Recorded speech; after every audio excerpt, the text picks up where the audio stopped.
Ganga expressway Haridwar तक जुड़ेगा। UP सरकार ने 50 करोड़ की व्यवस्था की।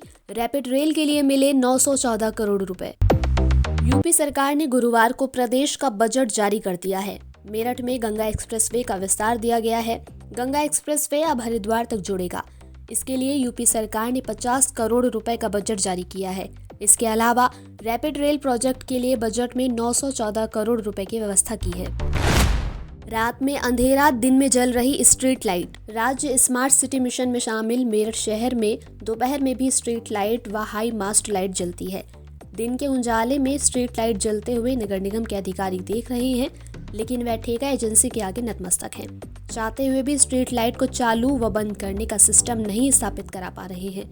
यह बात दीगर है कि ठेका एजेंसी को भुगतान की संस्तुति देते वक्त अफसर अनुबंध की शर्तों का पालन कराना भूल जाते हैं। 24 घंटे से पोस्टमार्टम के इंतजार में पड़ा है कब्र से निकाला शव। डीएम के आदेश पर कब्र से बुधवार को निकाली थी लाश। आरोप है चिकित्सक नहीं कर रहे पोस्टमार्टम। मेरठ में ब्रह्मपुरी थाना क्षेत्र में भूत प्रेत आने के चलते पत्नी पर अपने पति की हत्या का आरोप है। इसी के चलते डीएम के आदेश पर शव को कब्र से निकालकर पोस्टमार्टम के लिए रखा गया है, लेकिन 24 घंटे बाद भी चिकित्सक पोस्टमार्टम नहीं कर रहे हैं। बताया जा रहा है कि पोस्टमार्टम के लिए तैयार कागजों में कुछ कमी के कारण देरी हो रही है। आवास एवं विकास परिषद ने 39 और व्यापारियों को भेजे नोटिस। सेंट्रल मार्केट मामले में आवास विकास परिषद लगातार जारी कर रहा है नोटिस। मेरठ सेंट्रल मार्केट मामले में आवास एवं विकास परिषद ने 39 और व्यापारियों को नोटिस भेजे हैं। अब तक परिषद करीब 450 व्यापारियों को नोटिस भेज चुका है। आगे भी बाकी बचे व्यापारियों को नोटिस भेजे जाएंगे। बता दें, सुप्रीम कोर्ट ने गत 17 दिसंबर 2024 को सेंट्रल मार्केट स्थित भूखंड संख्या 661/6 पर भू उपयोग परिवर्तन कर बनाए गए कॉम्प्लेक्स को ध्वस्त करने के आदेश दिए हैं। आदेश में भवन स्वामियों को 3 महीने के अंदर परिसर खाली करने और इसके बाद 15 दिन के अंदर परिषद द्वारा अवैध निर्माण को ध्वस्त करने के आदेश दिए हैं। इसी के चलते आवास विकास परिषद उन सभी व्यापारियों को नोटिस भेज रहा है जो भू उपयोग परिवर्तन कर आवासीय भवनों में व्यवसायिक गतिविधियों को अंजाम दे रहे हैं। रेखा गुप्ता ने ली दिल्ली की मुख्यमंत्री के रूप में शपथ। रेखा गुप्ता ने दिल्ली की मुख्यमंत्री के रूप में शपथ ली है। दिल्ली को रेखा गुप्ता के रूप में नया सीएम मिल गया है।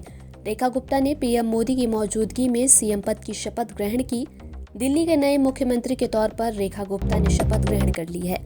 उपराज्यपाल विनय कुमार सक्सेना ने रेखा गुप्ता को सीएम पद की शपथ दिलाई। इसी के साथ दिल्ली की नई सरकार का गठन हो गया है। मैं रेखा गुप्ता ईश्वर की शपथ लेती हूँ कि मैं विधि द्वारा स्थापित भारत के संविधान के प्रति सच्ची श्रद्धा और निष्ठा रखूंगी। मैं भारत की प्रभुता और अखंडता अक्षुण्ण रखूंगी। मैं मुख्यमंत्री के रूप में अपने कर्तव्यों का श्रद्धापूर्वक और शुद्ध अंतःकरण से निर्वहन करूंगी तथा मैं भय या पक्षपात, अनुराग या द्वेष के बिना सभी प्रकार के लोगों के प्रति संविधान और विधि के अनुसार न्याय करूंगी।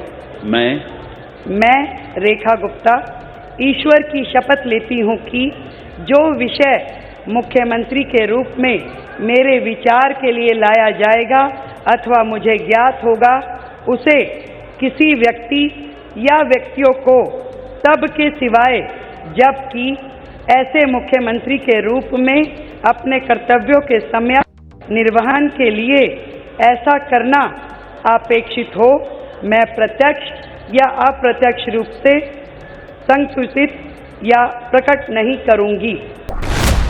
यूपी बजट 2025 बजट पर मुख्यमंत्री योगी आदित्यनाथ बोले, यह बजट डबल इंजन सरकार की प्रतिबद्धता को भी दिखाता है।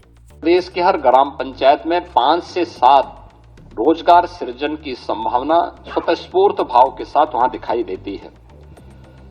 2023-24 का बजट उत्तर प्रदेश के अंदर एक त्वरित, सर्वसमावेशी और समग्र विकास के साथ आत्मनिर्भर उत्तर प्रदेश की नींव को सुदृढ़ करने वाला बजट प्रस्तुत किया गया था और 2025-26 का बजट एक राम राज्य के लिए समर्पित लोक मंगल की कामना से समर्पित बजट था, तो 2025-26 के अंदर जो 2024-25 का हमारा बजट था, ये उत्तर प्रदेश के अंदर टूरिज्म में भी, ट्रेड में भी, टेक्नोलॉजी में भी एक नए उछाल लाने वाला बजट था।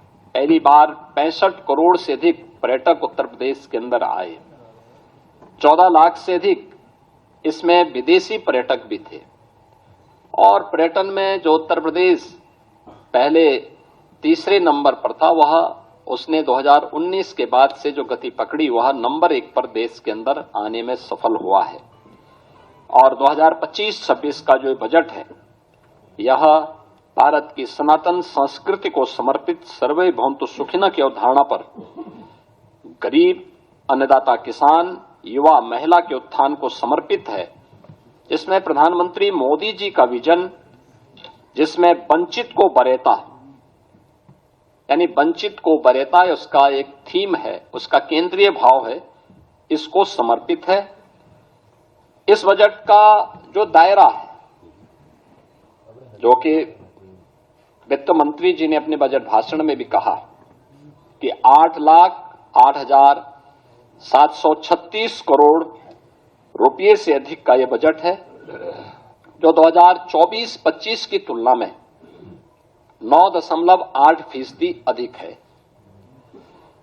इसमें एक तरफ जो बजट का आकार में बढ़ोतरी, ये राज्य के सामर्थ्य को प्रदर्शित करता है, तो दूसरी ओर यह बजट डबल इंजन सरकार की प्रतिबद्धता को भी दिखाता है।